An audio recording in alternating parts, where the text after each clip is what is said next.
ධර්ම දානයේ පුණ්‍ය විපාකේ තමයි සුවසේ ධර්මය අවබෝධ කරන්න ඕන පින සකස් වෙනවා. ඉස්සර කෙස් බෑ සැනින් ඒ කියන්නේ කෙස් කපනකොටම රහත් වෙච්ච කරගෙහි රහත් වෙනවා කියලා ඒකට කියන්නේ. ඒ වගේ සංසාරේ කරපු විශේෂ පිනක් තමයි ධර්ම දානය.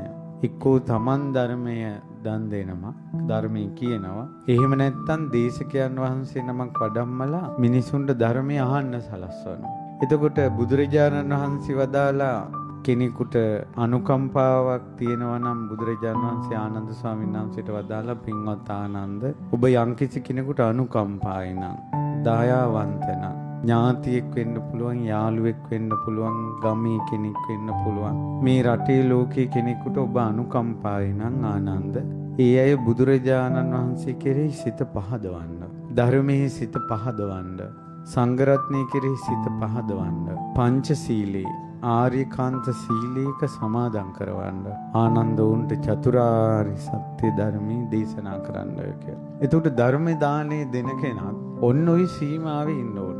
එතකොට ධර්ම දානේ දෙන කෙනාගේ අදහස වෙන්න ඕනන්නේ මගේ ඥාතීන්ට ගම්වැසියන්ට අපේ පැත්තේ අයට බුදුරජාණන් වහන්සේ ගැන පැහැදෙනවා නම් ධර්මයේ ගැන පැහැදෙනවා නම් රහතන් වහන්සේලා ගැන පැහැදෙනවා නම් අනේ මේ මිනිසු සිල්පදයක් හරි රකින්නවා නම් මේ බණ අහලා අනේ මේ මිනිසුන්ට චතුරාර්ය සත්‍ය ගැන තේරෙනවා නම් අන්න ඒ වගේ ධර්ම දේශනාවක් මම කරවන්න ඕනේ කියලා සමාදන් කරන එක තමයි කරන්න ඕනන්නේ. එතකොට තමයි ධර්ම දානයේ දෙන අයටත් ධර්ම දානයේ සංවිධානය කිරීමේ පින එන්නේ. සමහර අය ඉන්න එහෙම නෙවෙයි. අර හාමුදුරු ගෙනල්ලා හොඳටම අපේ උන්ට බන්නවන්න ඕන. හොඳ වයින් දෙයක් කියලා දෙන්න ඕන. ඔයාලට ඕන දේ හාමුදුරු ලවා කියව ගන්න හදන්න එපා. බලලුන් ලවා කොස්සට බා ගන්නවා වගේ. හොඳ නෑ. ධර්ම දානය කියලා පෞසිද්ධ වෙනවා. එහෙම නෙවෙයි.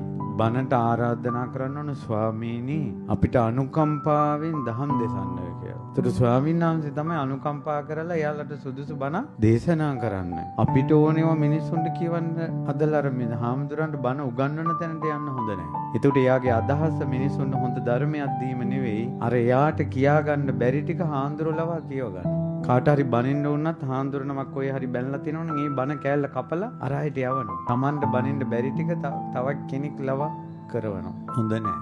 ධර්ම දානය දෙනවා කියන එක පිරිසිදු හිතෙන් කරන්න ඕන.